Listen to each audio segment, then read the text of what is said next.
ആദ്യകാലത്ത് എഴുതിയതൊന്നും ഞാൻ മറ്റാരെയും കാണിക്കാതെ സ്വകാര്യമായി തന്നെ സൂക്ഷിച്ചു. 4 ജില്ലകളിലൂടെ കടന്നു പോകുന്നു മണിമലയാറിൻ്റെ ഒരു കഥ പറയുകയാണ്. ഓരോ എഴുത്തുകളും സത്യത്തിൽ നമുക്ക് ഓരോ ആവേശമാണ്. ആ സമയത്താണെന്ന് മംഗളത്തിൽ ഒരു കോളം ചെയ്താൽ എങ്ങനെയുണ്ടെന്ന് എഴുതി.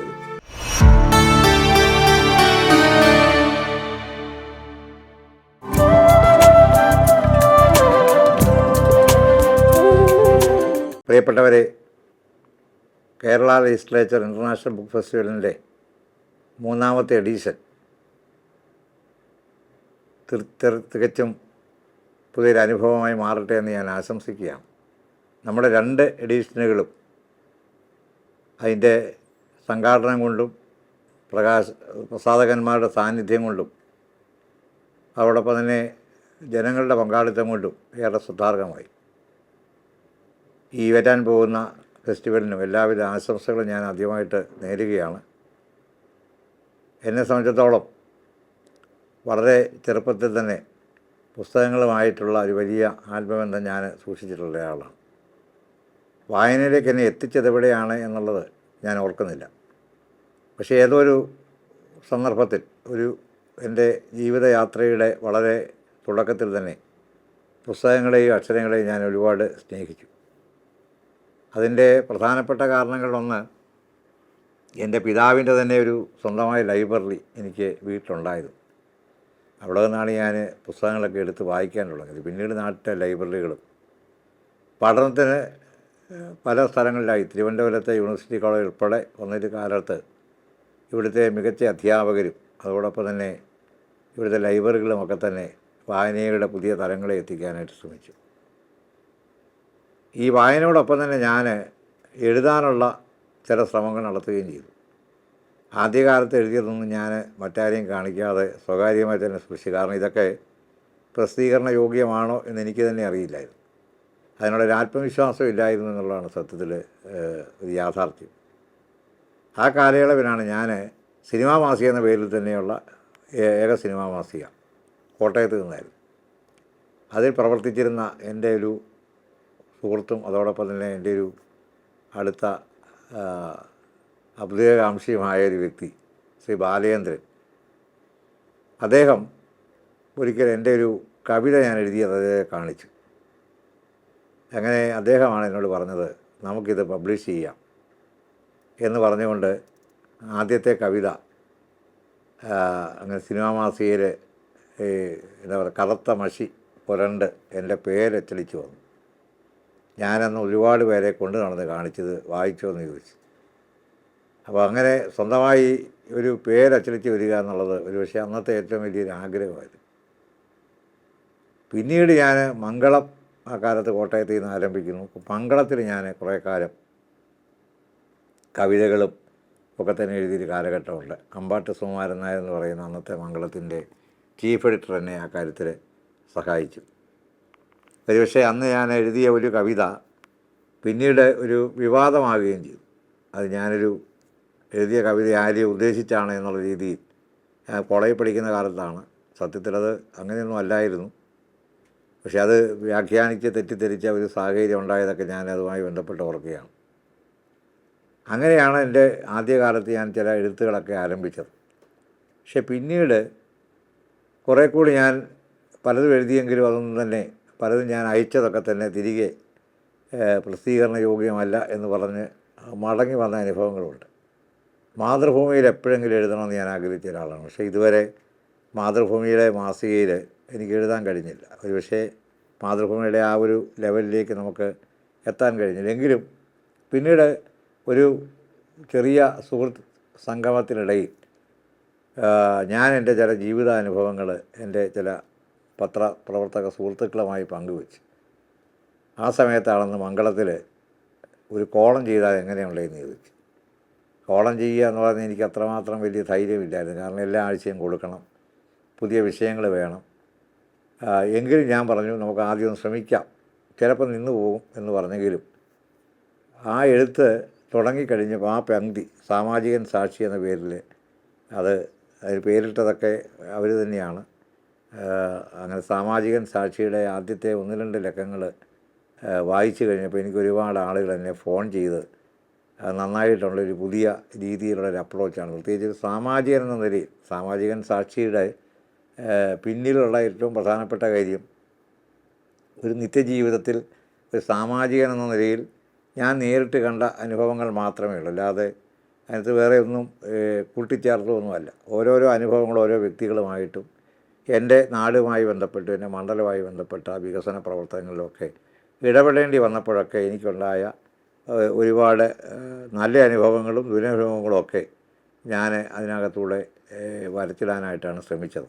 പക്ഷെ ഒരുപാട് ആളുകൾ ഇപ്പോൾ വായിക്കുകയും എന്നെ പ്രോത്സാഹിപ്പിക്കുകയും ചെയ്തപ്പോൾ സത്യത്തിൽ പിന്നീട് എഴുതണമെന്ന് തോന്നി. അങ്ങനെ ഞാൻ നിരന്തരമായി ഏതാണ്ട് 2-3 വർഷക്കാലം ആയിട്ട് ആ പങ്ക്തി കൈകാര്യം ചെയ്യുന്നുണ്ട്. ഇടയ്ക്കുള്ള ചില ഗ്യാപ്പുകൾ ഒഴിച്ചാൽ അതിൻ്റെ ഭാഗമായിട്ടാണ് എൻ്റെ 2 പുസ്തകങ്ങൾ പുറത്തു വന്നത്. സാമാജികൻ സാക്ഷി, അത് ഇതുപോലെ തന്നെ കേരള നിയമസഭയുടെ ഇൻ്റർനാഷണൽ ബുക്ക് ഫെസ്റ്റിവൽ വെച്ചാണ് നമ്മളത് ആദ്യം റിലീസ് ചെയ്യുന്നത് ആ പുസ്തകം. അതിനുശേഷം രണ്ടാമതൊരു പുസ്തകം കൂടി പുറത്തു വന്നു. ആ പുസ്തകം പിന്നെ പുള്ളിപ്പുലികളും വള്ളിപ്പുലികളും എന്നുള്ള ഒരു പുസ്തകമായിരുന്നു. സാമാജികൻ സാക്ഷിയുടെ 2ാം ഭാഗമെന്ന് വേണമെങ്കിൽ അതിനെ വിശേഷിപ്പിക്കാം. അതും കഴിഞ്ഞ വർഷത്തെ നമ്മുടെ ഫെസ്റ്റിവലിലാണ് ഇവിടെ റിലീസ് ചെയ്തത്. അങ്ങനെ ഈ ഫെസ്റ്റിവലുമായിട്ട് എനിക്ക് അങ്ങനെയും വ്യക്തിപരമായൊരു ബന്ധമുണ്ട്. ഈ 2 പുസ്തകങ്ങളും ഏതാണ്ട് നന്നായിട്ട് ആളുകൾ അത് വായിക്കുകയും ഒരുപാട് പ്രോത്സാഹനം നൽകുകയും ചെയ്തതെന്ന് ഞാൻ ഓർക്കുകയാണ്. പക്ഷേ എഴുത്ത് അത്ര എളുപ്പമുള്ളൊരു കാര്യമല്ല. പ്രത്യേകിച്ച് വിഷയങ്ങൾ വളരെ കൃത്യമായി നമുക്ക് ലഭിക്കണം. സാമാജികൻ എന്ന നിലയിലുള്ള എൻ്റെ ചില പരിമിതികൾ, പല കാര്യങ്ങളും നമുക്ക് എഴുതുന്നതിനകത്ത് നമുക്ക് ചില നിയന്ത്രണങ്ങൾ സ്വാഭാവികമായിട്ടുണ്ടാകും. ആ നിയന്ത്രണങ്ങളുടെ രേഖയ്ക്കകത്ത്, ആ ലക്ഷ്മണരേഖയ്ക്കകത്ത് നിന്നുകൊണ്ട് വേണം എഴുതാൻ. വിഷയങ്ങളെ കണ്ടെത്തുന്ന കാര്യത്തിലുള്ള എല്ലാ ആഴ്ചയിലും വിഷയങ്ങൾ കണ്ടെത്തുന്നതിനുണ്ടാകുന്ന ബുദ്ധിമുട്ട്, വായനക്കാർക്ക് വായിച്ചാൽ രസകരമായി തോന്നേണ്ടതായ വിഷയങ്ങൾ കണ്ടെത്തണം. അത് വെറുതെ നമ്മളൊരു എഴുതുന്നതിനപ്പുറത്തേക്ക് അതിനെ രസകരമായിട്ട് അവതരിപ്പിക്കണം. 3ാമത്തെ പുസ്തകം ഞാനിപ്പോൾ അത് ഇറങ്ങുകയാണ്. കേരള ഭാഷാ ഇൻസ്റ്റിറ്റ്യൂട്ടാണ് അത് പ്രസിദ്ധീകരിക്കുന്നത്. അത് നിയമസഭയുമായി ബന്ധപ്പെട്ടതാണ്. 0 അവർ എന്നാണ് അതിൻ്റെ പേരിട്ടിരിക്കുന്നത്. ആ പുസ്തകം കേന്ദ്ര സംസ്ഥാന ബന്ധങ്ങളാണ് അതിനകത്ത് പ്രധാനമായിട്ട് നമ്മൾ ഫോക്കസ് ചെയ്തിരിക്കുന്നത്. എന്താണ് 0 അവർ? ആ 0 നിയമസഭയുടെ 0 അവറിൽ സഭയിൽ വരുന്ന പ്രധാനപ്പെട്ട വിഷയങ്ങൾ, അതുമായി ബന്ധപ്പെട്ട എൻ്റെ ചില കാഴ്ചപ്പാടുകളും ആ അനുഭവങ്ങളുമാണ് ആ പുസ്തകത്തിലെ പ്രധാനപ്പെട്ട കാര്യം. എങ്കിലും അത് കുറെ കൂടെ സാമ്പത്തിക ശാസ്ത്ര മേഖലയുമായി ബന്ധപ്പെട്ട ലേഖനങ്ങളെ മാത്രമായിട്ട് സെലക്ട് ചെയ്താണ് ഈ 0 അവർ എന്നുള്ള പേരിലുള്ള ലേഖനം. അത് അടുത്ത മാസം അത് പുറത്തിറങ്ങുകയാണ്. അപ്പോൾ അങ്ങനെ 3ാമത്തെ പുസ്തകവും ഇതെല്ലാം ഇതിനൊക്കെ സഹായകരമായൊരു കാര്യം ഞാൻ പറഞ്ഞതുപോലെ നിയമസഭയിലെ എൻ്റെ പ്രവർത്തനവും സാമാജിക നിലയിലുള്ള എൻ്റെ അനുഭവവും നിയമസഭാ ലൈബ്രറിയിൽ നിന്ന് കിട്ടിയുള്ള വലിയൊരു പിന്തുണയുമൊക്കെ വളരെ പ്രധാനപ്പെട്ട കാര്യങ്ങളാണ്. അങ്ങനെയാണ് സത്യത്തിൽ ഞാൻ എഴുത്തിൻ്റെ വഴിയിലേക്ക് പോയത്. എൻ്റെ 4ാമത്തെ പുസ്തകം എൻ്റെ തയ്യാറെടുപ്പിലാണ്.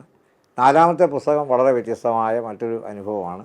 അത് ഞാൻ ഒറ്റയ്ക്കല്ല, അത് ടൈസ് എന്ന് പറയുന്ന ട്രോപ്പിക് ഇൻസ്റ്റിറ്റ്യൂട്ട് ഓഫ് ഇക്കോളജിക്കൽ സ്റ്റഡീസിൻ്റെ ഡയറക്ടറായിട്ടുള്ള ഡോക്ടർ പുന്നൻ കുര്യൻ സാറും ഞാനും കൂടിയാണ് പുസ്തകം തയ്യാറാക്കുന്നത്. അത് കേരളത്തിലൊരു പക്ഷേ ആദ്യമായിട്ട് ഒരു പുഴ അതിൻ്റെ കഥ പറയുക, അതൊരു പുസ്തകത്തിൻ്റെ സങ്കല്പം അതാണ്. ആ പുസ്തകത്തിൻ്റെ ആദ്യത്തെ കുറേ ഭാഗം ടെക്നിക്കലാണ്. സാങ്കേതികമായി പുഴയുടെ മണിമലയാർ എന്ന് പറയുന്ന എൻ്റെ നിയമജമണ്ഡലത്തിൽ ഒഴുകുന്ന 3 ജില്ലകളിലൂടെ കടന്നു പോകുന്ന 4 ജില്ലകൾ എന്ന് തന്നെ പറയാം, 4 ജില്ലകളിലൂടെ കടന്നു പോകുന്ന മണിമലയാറിൻ്റെ ഒരു കഥ പറയുകയാണ്. അതിൻ്റെ എങ്ങനെയാണ് ആറ് ഉത്ഭവിച്ചതെന്നും പിന്നീട് അവിടെ നിന്ന് അതിൻ്റെ സാമൂഹിക സാങ്കേതികമായ പുഴയുടെ പ്രത്യേകതകൾ, അവിടെ ജീവിക്കുന്ന ജനങ്ങളുടെ ജീവിതവുമായി ബന്ധപ്പെട്ട കാര്യങ്ങൾ, അവിടുത്തെ സാംസ്കാരിക പശ്ചാത്തലങ്ങൾ, ഇതെല്ലാം ചേർത്തുള്ളൊരു പുസ്തകമാണ്. ആ പുസ്തകം ഏതാണ്ട് അതിൻ്റെ അവസാന ഘട്ടത്തിലാണ്.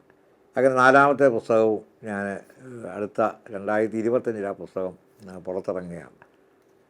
ഇതുപോലെ കൂടാതെ ഞാൻ മറ്റൊരു പുസ്തകം കൂടി യഥാർത്ഥത്തിൽ എൻ്റെ ആയിട്ട് ഞാനിപ്പം അതിൻ്റെ പതുക്കെ എൻ്റെ ഒരു പ്രാഥമികമായ ഘട്ടത്തിലേക്ക് കടന്നിരിക്കുകയാണ്. അത് എൻ്റെ ഗവേഷണത്തിൻ്റെ തീസീസാണ്. കേരള സർവകലാശാലയിലെ ഞാൻ സമർപ്പിച്ച സാമ്പത്തിക ശാസ്ത്രത്തിൽ സമർപ്പിച്ച റവന്യൂ എക്സ്പെൻഡിച്ചർ പാറ്റേണും അതിൻ്റെ ഇംപ്ലിക്കേഷൻ കേരള സമ്പദ് വ്യവസ്ഥയിൽ എത്രമാത്രം അതിൻ്റെ കേരളത്തിലെ ഓരോ ബഡ്ജറ്റുകളിലും നടത്തിയിട്ടുള്ള ബഡ്ജറ്റ് അലോക്കേഷനും അതിൻ്റെ റവന്യൂയിലും വരുമാനത്തിലും അതിൻ്റെ ചെലവിലുണ്ടായ വ്യത്യസ്തതകൾ എങ്ങനെയാണ് സാമ്പത്തിക മേഖലയെ സ്വാധീനിച്ചതെന്നുള്ളതായിരുന്നു എൻ്റെ ഗവേഷണ വിഷയം. ഗവേഷണ വിഷയം അതുപോലെ പുസ്തകമാക്കാൻ ബുദ്ധിമുട്ടാണ്. അതുകൊണ്ട് മാത്രമല്ല 2005 വരെയുള്ള ഡേറ്റകൾ മാത്രമേ ഞാനതിനകത്ത് ഉൾപ്പെടുത്തിയുള്ളൂ. അത് കൂടെ ഈ 2020 വരെയുള്ള ഡേറ്റ കൂടി ഉൾപ്പെടുത്തി കുറേ കൂടെ അതിനെ അപ്ഡേറ്റ് ചെയ്ത് അതൊരു സാമ്പത്തിക ശാസ്ത്ര രംഗത്തെ മറ്റൊരു പുസ്തകം കൂടി എൻ്റെ മനസ്സിലുള്ള മറ്റൊരാശയമാണ്.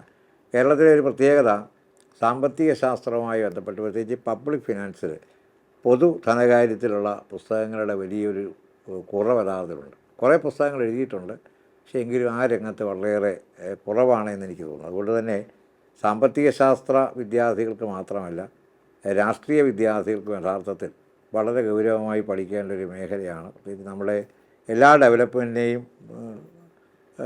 സ്പർശിച്ച് കടന്നു പോകുന്നതാണ് പൊതു ധനകാര്യം എന്ന് പറയുന്നത്. ഇതുപോലുള്ള പുസ്തകോത്സവങ്ങൾ ഈ കാലഘട്ടത്തിൽ ഏറ്റവും വളരെ പ്രധാനപ്പെട്ടൊരു കാര്യമാണ്. കാരണം പുസ്തകങ്ങളെ വായിക്കാനും പുസ്തകങ്ങളെ അടുത്തറിയാനും വളരെ വലിയ അനുഭവം, സത്യത്തിൽ വലിയ ആത്മവിശ്വാസം നമുക്കുണ്ടാകുന്നുള്ളതാണ്. ഞാൻ ഒരു കാര്യമുള്ളത്, ജീവിതത്തിൻ്റെ എന്ത് പ്രതിസന്ധിയും സമ്മർദ്ദവും ഒക്കെ വരുമ്പോൾ എൻ്റെ യാത്രക്കിടയിൽ ഞാൻ അതിൽ നിന്ന് മാറുന്നതും അല്ലെങ്കിൽ എൻ്റെ ശ്രദ്ധ മാറ്റുന്നതും ഞാൻ ഏതെങ്കിലും ഒരു പുസ്തകം വായിക്കുമ്പോഴാണ്.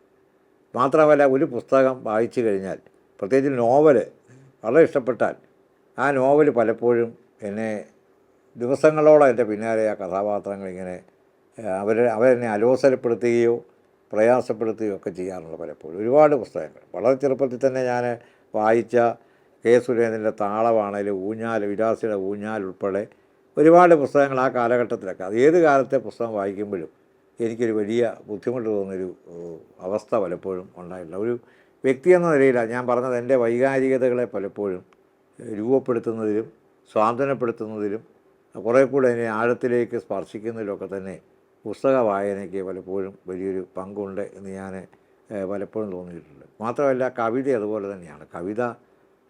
ഞാൻ ഒരുപാട് കവിതകൾ കാണാതെ നിയമസഭയിലെ പ്രസംഗങ്ങളിലൊക്കെ ഞാൻ ഈ കവിത ഉപയോഗിക്കുന്നത് വളരെ നേരത്തെ വായിച്ച കവിതകൾ മനസ്സിൽ ഇങ്ങനെ കിടക്കുന്നതാണ്. പെട്ടെന്ന് തോന്നുന്ന ആ സമയത്ത് ഓടി എത്തുന്നതാണ് ഈ കവിതകൾ പലതും. അപ്പോൾ അങ്ങനെ. പക്ഷേ ഇന്നൊരു സങ്കടകരമായൊരു കാര്യം, ക്യാമ്പസുകളിൽ എനിക്ക് ഒരു 70കളിലെയും 85 വരെയുള്ള ക്യാമ്പസുകൾ ഒരു പക്ഷേ ചർച്ച ചെയ്യപ്പെട്ടിരുന്നതിലെ ഒരു വലിയ ഘടകം ഇന്നത്തെ ചർച്ചയ്ക്ക് അപ്പുറത്തേക്ക് നമ്മുടെ എഴുത്തുകളെക്കുറിച്ചൊക്കെ തന്നെയായിരുന്നു. നമ്മളൊക്കെ ജീവിതത്തിൽ മലയാളികളെ എഴുത്തുകാരല്ല, ഇന്ത്യക്കാരെ എഴുത്തുകാരുമല്ല, അന്തർദേശീയ തലത്തിലുള്ള പ്രമുഖരായ എഴുത്തുകാരെയൊക്കെ ചർച്ച ചെയ്യപ്പെടുകയും അവരുടെ പുസ്തകങ്ങളെക്കുറിച്ചൊക്കെ തന്നെ സംവാദം നടത്തുകയൊക്കെ ചെയ്യുന്നത് നമ്മുടെ ഒരു കൂട്ടായ്മയുടെ ഒരു പ്രധാന ഘടകമായിരുന്നു. ഇന്ന് ക്യാമ്പസുകളിൽ അത്തരം ചർച്ചകളുണ്ടോ എന്നുള്ള കാര്യത്തിൽ ഒറ്റപ്പെട്ട ചർച്ചകൾ പുറത്തൊക്കെ നടക്കുന്നുണ്ടായിരിക്കും, പക്ഷേ ക്യാമ്പസുകളിൽ അത്തരം ചർച്ചകളില്ല എന്നുള്ളതും ദുഃഖകരമാണ്. വായനശാലകൾ പോലും ഇപ്പോൾ ഒരുപക്ഷെ ഒരുപാട് വായനശാലകൾ, ഗ്രന്ഥശാലകൾ യഥാർത്ഥത്തിൽ അത്തരം സാംസ്കാരിക ഇടങ്ങളായി ഇന്ന് മാറുന്നില്ല. അത് കേവലമായ ഒരു സംവിധാനം മാത്രമായിട്ട് രൂപപ്പെടുകയും ചെയ്തു.